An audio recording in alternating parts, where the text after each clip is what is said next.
Hello dear students, అందరికీ నమస్కారం. Welcome to our channel. My dear students, మీరు prepare అవుతున్నటువంటి రైల్వే ఎగ్జామ్స్కి మీరు ఎలాంటి రైల్వే ప్రీవియస్ క్వశ్చన్స్ తీసుకున్నా కానీ జనరల్ సైన్స్ దగ్గర నుంచి ఏంటంటే ఖచ్చితంగా మీరు ప్రిపేర్ అవుతున్నటువంటి ఈ ఎగ్జామ్స్ కోసం ఎన్సీఆర్టీ పుస్తకాల నుంచి 100/100% ప్రశ్నలు అనేది ఇవ్వడం జరుగుతూ ఉంటుంది. మరి ఇక్కడ ఎన్సీఆర్టీ పుస్తకాలు ఏ క్లాస్ నుంచి చదువుకోవాలి సార్ అంటే కనుక 6th క్లాస్ నుంచి 10th క్లాస్ దాకా చదువుకోవాలి.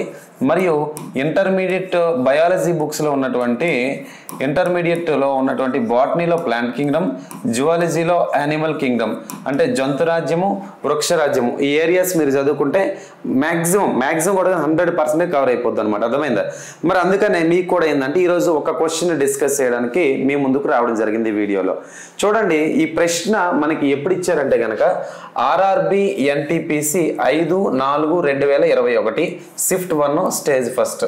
ఓకేనా, స్టేజ్ 1 షిఫ్ట్ 1 5/4/2021 అడిగినటువంటి ప్రశ్న. మరి చూడండి, ఈ ప్రశ్నను ఏ క్లాస్ నుంచి వచ్చిందో ఆ పేజ్ ఇది, ఏ క్లాస్ దగ్గర నుంచి ఇవ్వడం జరిగిందో అది ఆ పేజ్. మరి ఆ page text book cover page ఇది. ఓకేనా, ఏ టెక్స్ట్ బుక్ నుంచి వచ్చిందో కవర్ పేజ్. గమనిక ఏంటంటే ఎన్సీఆర్టీ పుస్తకాలు తీసుకుంటే ఆంధ్రప్రదేశ్లో ఉన్నటువంటి ప్రజెంట్ ఆంధ్ర పిల్లలు చదువుతున్నటువంటి 6th నుంచి 10th క్లాస్ దాకా చదువుతున్నటువంటి టెక్స్ట్ బుక్లు ఒకవైపు తెలుగు మీడియం, మరోవైపు ఇంగ్లీష్ మీడియంలో ఇవ్వడం జరుగుతుంది. అవునా, ఒకవైపు తెలుగు మీడియం, మరొక వైపు ఇంగ్లీష్ మీడియంలో. సో ఇలా 2 లాంగ్వేజ్లు ఇచ్చినటువంటి టెక్స్ట్ బుక్ ఏదైతే ఉందో ఇది కూడా పూర్తిగా ఎన్సీఆర్టీ టెక్స్ట్ బుక్కే. కానీ ఆంధ్ర గవర్నమెంట్ ఎన్సీఆర్టీ దగ్గర ఉన్నటువంటి డేటాను తీసుకొని ఆంధ్ర గవర్నమెంట్ బుక్స్ని ప్రింట్ చేసింది. Both Andhra books and NCERT books are same. కాబట్టి ఎన్సీఆర్టీ చదువుకున్న ఆంధ్ర బుక్ చదువుకున్న ఒకటే. కానీ ఇక్కడ బిట్ని మనం ఎక్స్పెక్ట్ చేయడం అనేదే ఇక్కడ ఇంపార్టెంట్. బుక్స్ ఒకటే కానీ క్వశ్చన్ ఎక్స్పెక్ట్ చేయగలం మనం. అర్థమైందా? ఇదంటే ఈజీ క్వశ్చన్లు అనిపించవచ్చు మీకు, కానీ కొన్ని క్వశ్చన్ దిమ్మ తిరిగిపోతాయి అనమాట. అట్లాంటి క్వశ్చన్స్ ఆన్సర్ చేయాలంటే టెక్స్ట్ బుక్లోని ఆలోచించే విధానం అంటే మల్టీ డైమెన్షనల్ మనకి ఆ థింకింగ్ రావాలన్నమాట. ఈ క్వశ్చన్ ఇలా కూడా అడిగితే ఏంటి అని చెప్పి. అందుకే క్వశ్చన్ ఎలా అడిగినా మీకు ఆన్సర్ చేసే విధంగా మనం ఏంటంటే ఆన్లైన్ క్లాసెస్ పూర్తి స్థాయిలో డిజైన్ చేయడం జరిగింది. మీ అందరికీ తెలిసిందే, దాదాపుగా 1000 మంది మన దగ్గర ఏవైతే క్లాసెస్ ఉన్నాయో జనరల్ సైన్స్ క్లాసెస్ కానీ లేకపోతే బయాలజీ క్లాసెస్ కానీ అద్భుతంగా ప్రిపేర్ అవుతున్నారు. నిజంగా నేనైతే మీకు చాలా సందర్భాలు నేను చెప్పాను, ఛాలెంజ్ చేసి చెప్పాను. నేను నా నెంబర్ ఇస్తాను, మీకు కావాలంటే చూడండి. నా వాట్సాప్ నెంబర్ 8341732875. నేను ఈ నెంబర్కి మీకు నచ్చిన బయాలజీ క్వశ్చన్ పోస్ట్ చేయండి. రోజుకు ఒక 10-20 క్వశ్చన్లు పోస్ట్ చేస్తూ ఉంటారు స్టూడెంట్స్ ఎవరో ఒకరు. ఈ నెంబర్కి మీరు వాట్సాప్లో పోస్ట్ చేసి, బాబు నువ్వు ఎన్సీఆర్టీ నుంచి వస్తాయని చెప్పావు కదా, ఈ క్వశ్చన్ ఎక్కడి నుంచి వచ్చిందని చెప్పేసి నువ్వు డైరెక్ట్గా నా క్వశ్చన్ అడిగి ఆ క్వశ్చన్ పెట్టండి. నేను అప్పుడు ఏం చేస్తానంటే ఈ 6th నుంచి ఇంటర్మీడియట్ ఎన్సీఆర్టీలో ఏ పేజ్ నుంచి, ఏ చాప్టర్ నుంచి, ఏ టెక్స్ట్ బుక్ నుంచి వచ్చిందో మీకు నేను తిరిగి పెడతా. అంటే ఇది ప్రూఫ్ ఇవ్వడానికి కాదు, మీకు అంత కాన్ఫిడెన్స్ ఇవ్వడానికి. అర్థమైందా? కాబట్టి అందులో భాగంగానే ఈరోజు ఒక క్వశ్చన్ సాల్వ్ చేద్దాం. మరి ఇది ఎక్కడి నుంచి వచ్చిందంటే 10th class biology text book లోని మొదటి పాఠంలోని 3వ సబ్ యూనిట్ నుంచి ఇచ్చినటువంటి ప్రశ్న. మరి 3వ సబ్ యూనిట్ పేరు ఏంటంటే ప్రసరణ లేదా ట్రాన్స్పోర్టేషన్ అని చెప్పేసి పాఠం. ఓకేనా, ప్రసరణ అనే పాఠం 3వ కాన్సెప్ట్, దాని నుంచి వచ్చినటువంటి ప్రశ్న. ఓకేనా, రైట్. మరి లేట్ చేయకుండా స్టార్ట్ చేద్దాం. ఏమన్నాడు ఇక్కడ? The normal systolic pressure of human blood is. So ఏమంటాడంటే సాధారణంగా మానవుని యొక్క రక్తం ఏదైతే ఉందో ఈ రక్తం అనేది ఏదైతే ఉందో ఎక్కడి నుంచి వస్తుంది? హార్ట్ దగ్గర నుంచి వస్తుంది. హార్ట్ క్లోజ్ అవుద్ది, ఓపెన్ అవుద్ది, క్లోజ్ అవుద్ది, ఓపెన్ అవుద్ది. క్లోజ్ అయ్యే సందర్భంలో ఓకేనా లబ్ అని సౌండ్, ఓపెన్ అయ్యే సందర్భంలో డబ్ అనే శబ్దం. అంటే వ్యాకోచము, ఓకేనా, అంటే సంకోచించడం, వ్యాకోచించడం. సంకోచం అంటే దగ్గరికి రావడం, వ్యాకోచం అంటే ఓపెన్ అవడం. అర్థమైందా? అదేవిధంగా కాంట్రాక్షన్ అంటే దగ్గరికి రావడం, ఇలా ఓపెన్ అయితే దాన్ని రిలాక్సేషన్ అంటారు. ఈ రెండు జరిగితేనే ఒక హార్ట్ బీట్. ఒక సంకోచం, ఒక వ్యాకోచం జరిగితేనే ఒక హార్ట్ బీట్. ఇలాంటి హార్ట్ బీట్స్ పెర్ మినిట్కి 70 నుంచి 72 సార్లు జరుగుతూ ఉంటాయి. అయితే ఇక్కడ నేనేమంటున్నానంటే సిస్టోలిక్ ప్రెజర్ అన్నాడు. సిస్టోలిక్ ప్రెజర్ అని చెప్పన్నాడు. ఒక తెలుగులో కూడా సిస్టోలిక్ పీడనం అంటారు. మానవుని యొక్క రక్తం, యాక్చువల్ క్వశ్చన్ లో బ్లడ్ ప్రెజర్ అని ఇవ్వాలి, వాడు ఓన్లీ బ్లడ్ ఇచ్చాడు. ఓకేనా, సో రక్త పీడనంలో కనిపించే బ్లడ్ ప్రెషర్ లో కనిపించే ఈ సిస్టోలిక్ ప్రెషర్ వాల్యూ ఎంత అని అడిగాడు. అర్థమైందండి సిస్టోలిక్ ప్రెజర్ యొక్క వాల్యూ ఎంత ఒకటే మైండ్లో పెట్టుకోండి సిస్టోల్ అంటే క్లోజ్ అవ్వడం డయాస్టోల్ అంటే ఓపెన్ అని గుర్తుపెట్టుకోండి ఇలా క్లోజ్ అయ్యేటప్పుడు ఆ రక్తము ఎలా వస్తుంది ఎంత ప్రెజర్తో వస్తుంది అనేది ఇక్కడ మనకు అడుగుతూ ఉన్నాడు అయితే ఫస్ట్ ఆఫ్ ఆల్ మనకు తెలియాల్సింది ఏంటంటే చూడండి హార్ట్ క్లోజ్ అయ్యేటప్పుడు సిస్టోల్ అని ఓపెన్ అయితే డయాస్టోల్ అన్నాను జనరల్గా సాధారణంగా మన బీపీ ఎంత అండి 120/80 హెచ్జి పెర్ లేదా HgMM అంట ఏంటి సార్ హెచ్జి అంటే ఏంటి హెచ్జి అంటే లాటిన్ భాషలోని హెచ్జి అంటే హైడ్రేజియం అని చెప్పి అంటారు హైడ్రేజియం అనేది దేని యొక్క లాటిన్ భాష పదం అండి దేనికి సంబంధించింది ఇది పాదరసం ఏదండి పాదరసం ఇంగ్లీష్లో ఏమంటారండి మెర్క్యూరీ అంటారు ఓకేనా మెర్క్యూరీ యొక్క లాటిన్ నేమ్ని మన హెచ్జి అంటారు ఓకే మరి ఎంఎం అన్నారు ఏంటండి ఎంఎం అంటే మిల్లీమీటర్ అని అర్థం ఏంటి మిల్లీమీటర్ ఏంటి ఈ బీపీని కొలవడానికి ఓకేనా బీపీని కొలవడానికి మనకి వాన్ బోస్ అనే ఒక పిలుస్తున్నటువంటి శాస్త్రవేత్త ఏం చేశారంటే ఒక మెషిన్ కనుక్కున్నారు స్పిగ్మోమానోమీటర్ ఓకేనా అంటే రక్త పీడనాన్ని కొలిచే పరికరాన్ని బీపీ మెషిన్ అంటారు మనకి ఇక్కడ డయాగ్రామ్ లో కనిపిస్తా ఉంది ఇలాగా ఓకేనా సో బీపీ మెషిన్ అంటారు దాన్ని స్పిగ్మోమానోమీటర్ అంటారు రక్త పీడనాన్ని కొలవడానికి ఉపయోగపడుతుంది ఇప్పుడు ఈ స్పిగ్మోమానోమీటర్ లో సాధారణ బీపీ ఎంత చూపిస్తుంది అంటే 120/80 ఎంతండి 120/80 చూపిస్తుంది ఇక్కడ 120ని మనం సిస్టోల్ గా మనం పిలుస్తాం ఓకేనా 80ని మనం ఏమంటాం అంటే డయాస్టోల్ గా పిలుస్తాం ఓకేనా ఇప్పుడు ప్రశ్న ఏమి ఇచ్చాడు ఒకసారి చూడండి ప్రశ్న ఏంటి సిస్టోలిక్ ప్రెజర్ అన్నాడు సిస్టోలిక్ ప్రెజర్ ఎంత అండి 120 సో మన ఆన్సర్ ఏంటి ఇక్కడ 120 ఎక్కడ ఉందండి option 4 is the right answer 120 millimetres of mercury లేదా హెచ్జి అని చెప్పేసి అన్నారు ఓకే బిట్ ఇక్కడతో సాల్వ్ అయిపోయింది అయితే ఈ 3 ఆప్షన్స్ కూడా రాంగ్ ఆన్సర్ వచ్చేసింది కానీ ఆన్సర్తో మనం ఇప్పుడు సరిపెట్టుకోకూడదు దీని వెనకాల ఉన్న డేటా ఏ క్లాస్ నుంచి వచ్చింది అంటే మీకు నమ్మకం రావాలి ఎన్సీఆర్టీ పుస్తకాలు చదివితే నాకు జాబ్ వచ్చింది అని ఒక నమ్మకం రావాలన్నమాట అంత కాన్ఫిడెన్స్ ఎలా ఎప్పుడు వస్తుంది అంటే అమ్మ మీరు పూర్తి స్థాయిలో ఒక పిల్లోడు కామెంట్ చేశారు నిన్న ఎన్ని పుస్తకాలు చెప్తారు సార్ ఒక్కొక్కడు ఒక రకం పుస్తకం చెప్తున్నారు దిమాగ్ ఖరాబ్ అయిపోతుంది అంట నేనేమంటానంటే తమ్ముడు ఒక మాట చెప్తాను చూడండి ఎన్ని పుస్తకాలు చెప్తారంటే మీరు ఒక 10 ఛానల్స్ చూస్తారు 10 ఛానల్స్ చూసి వాళ్ళు ఒక పుస్తకం చెప్తారు వీళ్ళు ఒక పుస్తకం చెప్తారు వీళ్ళు ఒక పుస్తకం చెప్తారు అర్థమైందా నేనేం చెప్తున్నా ప్రీవియస్ క్వశ్చన్ పెట్టి ఏ సంవత్సరం వచ్చిందో చెప్పి ఏ పుస్తకం నుంచి వచ్చిందో కూడా చెప్తున్నా ఏ పేజ్ నెంబర్లో వచ్చిందో కూడా నేను చెప్తా ఉన్నా ఎక్కడి నుంచి వచ్చిందని ఇంతకన్నా నీకేం కావాలి నేనేమంటా 5 పుస్తకాలు నమ్మండి 6th 7th 8th 9th 10th 5 NCERT science text book కొనుక్కో జీవితంలో నువ్వు రైల్వే ఎగ్జామ్లో సైన్స్ క్వశ్చన్ ఎక్కడ మిస్ అవుతావు నేను ఛాలెంజ్ చేస్తాను నీతో జీవితంలో ఖచ్చితంగా సక్సెస్ అయిపోతావు ఎన్సీఆర్టీ పుస్తకాలు చదువు మార్కెట్లో ఇంత గ్రంథాలు దొరుకుతాయి ఇంత గ్రంథాలు ప్రిపేర్ అయ్యేటప్పుడు నీ రైల్వేలో బయాలజీ వచ్చిందే 3-4 క్వశ్చన్లు వస్తాయి ఆ 3-4 క్వశ్చన్లకి 400 పేజీల బయాలజీ బుక్ చదవడం అవసరమా అవసరం లేదు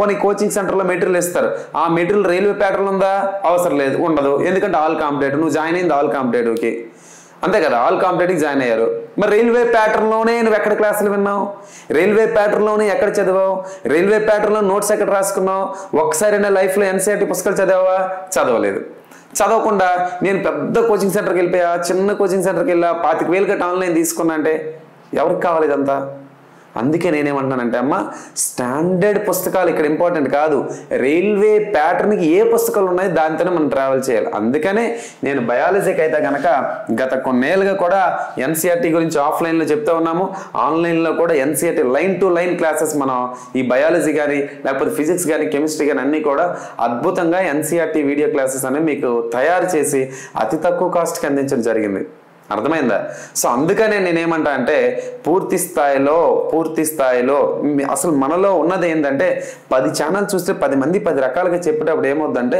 మన మైండ్ డైవర్షన్స్ అయిపోతాయి నార్త్ ఇండియన్స్కి మనకు తేడా ఏందో తెలుసు నార్త్ ఇండియన్ ఎప్పుడు కూడా ఏదో ఒక ఛానల్లో చూస్తాడు లాస్ట్ సక్సెస్ అయ్యేదాకా అదే దాంతో వెళ్తాడు మనం అలా కాదనమాట అంటే అప్డేట్స్కి ఒక ఛానల్ ఎగ్జామ్కి ఒక ఛానల్ నోట్స్కి ఒక ఛానల్ నోటిఫికేషన్కి ఇలా రకరకాలు పెట్టుకొని ఎగ్జామ్ డేట్ వచ్చేసరికి ఎవరిని ఫాలో అవ్వాలో తెలియని గందరగోళంకి వెళ్ళిపోతారు అన్నమాట అది ఎక్స్పీరియన్స్ నేను చాలా మందిని చూశాను నేను ఒకప్పుడు ఫేస్ చేసి 2016-15లో so never do like that అది మాత్రం వద్దని చెప్తున్నా యాజ్ అ బ్రదర్గా నేను ఏమంటా అంటే మీరు పూర్తి స్థాయిలో నా ఛానల్ని సబ్స్క్రైబ్ కానీ షేర్ కానీ లైక్ చేయాల్సిన అవసరం అయితే లేదు అర్థమైందా? నీకు నచ్చితే వీడియో చూడు, నచ్చకపోతే అన్లైక్ చేసేసేయి, కానీ ఇదే వాస్తవం. అర్థమైందమ్మా? అది మైండ్లో పెట్టుకోండి. రైట్, చూడండి ఇప్పుడు బ్లడ్ ప్రెషర్ గురించి చెప్పుకుందాం. చూడండి, the force that blood exerts against the wall of the vessel is called blood pressure. ఏంటిదంట? ఏమంటాడంట? రక్తం అంట, ఓకేనా, రక్తం అనేది ఏదైతే ఉందో రక్తనాళాల్లో ప్రయాణిస్తూ ఉంటుంది. రక్తనాళాలు అంటే ఎవరండి? ఇద్దరు ఉంటారు. ఒకడు ఆర్టరీ, అంటే తెలుగులో ధమని అంటారు, ధమని. రెండోవాడు ఎవడన్నా? వీన్. వీన్ అంటే ఎవరమ్మా? సిరా. ధమని మరియు సిరా ఇద్దరు ఉన్నారు. ఈ ధమని అనేవాడు ఏం చేస్తాడు తెలుసా? హార్ట్ అనేవాడి దగ్గర నుంచి బ్లడ్ని బాడీ పార్ట్స్కి తీసుకువెళ్తాడు. ఎక్కడున్న వేస్ట్ బ్లడ్ని తిరిగి హార్ట్ దగ్గరికి ఎవరు తీసుకొస్తారు? సిరా, వెయిన్ తీసుకొస్తారు. నేను ఇప్పుడు ఏమంటున్నాను? The force that blood exerts against the wall of a vessel. రక్తనాళాల్లోని రక్తం అనేది దాని యొక్క పీడనం, దాని యొక్క గోడలలో అంచుల్లో చూపించే పీడనం ఏదైతే ఉందో దాన్నే బ్లడ్ ప్రెషర్ అంటారు. అంతే తప్ప ఇంకేదో కాదు. అయితే this pressure much greater than in arteries than in veins. ఇది ఇంపార్టెంట్ బిట్. ఇక్కడ ఒక బిట్ ఏంటంట? ఆర్టరీస్ లోనే వెయిన్స్ కన్నా ఎక్కువ రక్త పీడనం కలుగుతుంది. ధమనుల్లోని రక్తం ఎప్పుడు అలల వలె వెళ్తుంది. సిరలలో రక్తం ఎప్పుడు దారాల వలె, చిన్న చిన్న రక్తం దారల్లా వెళ్తా ఉంటది అనమాట. రైట్, తర్వాత the pressure of blood inside the artery during ventricular systole or contraction. Yes, ఇది ఇంపార్టెంట్. సిస్టోల్ ఎప్పుడు వస్తుంది? నాన్న జాగ్రత్తగా చూడండి. హార్ట్ డయాగ్రామ్ రఫ్ స్కెచ్ వేస్తున్నాను, ఓకేనా? హార్ట్ డయాగ్రామ్ రఫ్ స్కెచ్ ఇది, ఓకేనా? మళ్ళీ ఇది రియల్ డయాగ్రామ్ కాదు, జస్ట్ రఫ్ స్కెచ్ వేస్తున్నాను. సరే, ఇది హార్ట్ డయాగ్రామ్ అండి, రఫ్ స్కెచ్, ఓకేనా? పైన ఉన్నటువంటి రెండు గదులు ఏమంటారు? కర్ణికలు అంటారు. ఏమంటారండి? కర్ణికలు. ఇంగ్లీష్లో ఏట్రియా లేదా ఆరికల్ అంటారు. కిందన రెండిట్లు ఏమంటారు? వెంట్రికల్స్. అంటే వెంట్రికలు కాదండి, ఓకేనా? వెంట్రికల్స్ అంటే జఠరికలు. ఇప్పుడు లైన్ ఏమి ఇచ్చాడో చూద్దాం. లైన్ ఏమంటాడు? Ventricular systole. వెంట్రికల్స్ అంటే ఇవే కదా, జఠరికలు కదా. సిస్టోల్ అంటే ఏమన్నా ముందు? క్లోజింగ్ అన్నాను. ఇక్కడ రైట్ సైడ్ది లెఫ్ట్ సైడ్ రెండు కూడా ఇలా క్లోజ్ అయ్యి అనుకోండి అమ్మా. ఇలా చూడండి, ఇక్కడ జాగ్రత్తగా వినండి. రైట్ సైడ్ గది అంటే ఇగోండి, ఇది లెఫ్ట్ సైడ్ గది అంటే ఇది. ఈ రెండు గదులు సిస్టోల్ ఇలా దగ్గర ముడిచిపోతుంది, సంకోచం చెందినప్పుడు ఎప్పుడైతే రెండు ఇలా ముడిచిపోయేటప్పుడు ఇందు లోపల రక్తం పైప్స్ లో వెళ్తుంది. ఏ పైప్స్? ఆర్టరీస్, ధమనులకు వెళ్తాయి. ఆ ధమనులలో ఈ రక్తము చూపించే పీడనం ఉందే, అదే బీపీ. అదేందా? అదే బీపీ, అదే సిస్టోల్. దానికి వాల్యూ ఎంత ఇచ్చాడు మనోడు? ఇక్కడ 120 ఇచ్చాడు, అంతే కదా? ఎందులో? బీపీ మిషన్ లో 120 మిల్లీమీటర్స్ చూపిస్తుంది, అర్థమైంది? అందుకే 120 ఇచ్చాడు. రైట్, తర్వాత ఈజ్ కాల్డ్ సిస్టోలిక్ ప్రెషర్. దాన్ని సిస్టోలిక్ పీడనం అన్నాడు. సో ఇక్కడ సిస్టోలిక్ పీడనం అర్థమైంది కదా, ఎంత వాల్యూ? 120. రైట్, అండ్ తర్వాత and pressure in artery during ventricular systole. చూడండి ఇక్కడికి వచ్చేసరికి వెంట్రికులర్ డయాస్టోల్, ఓకేనా? ఇక్కడ ఏమంటాడు? Pressure in artery during ventricular diastole. మళ్ళా వెంట్రికల్స్, డయాస్టోల్ అంటే ఓపెన్ అవడం. ఇలా క్లోజ్ అయినప్పుడు 120, ఓపెన్ అయ్యేటప్పుడు 80. క్లోజ్ అవడానికి సిస్టోల్ అంటారు, ఓపెన్ అవడానికి డయాస్టోల్ అంటారు. అయితే ఈ గమనిక ఏంటో తెలుసా? ఇండైరెక్ట్ గా వీడు ఒక మాట ఇక్కడ మనకి చెప్తా ఉన్నాడు. బీపీ ఎక్కడ కనబడుతుంది? బీపీ అనేది మేజర్ గా నీకు ఎక్కడ కనిపిస్తుంది అంటే ఆర్టరీలో కనిపిస్తుంది. ఆర్టరీ అంటే ఏంటి? ధమని.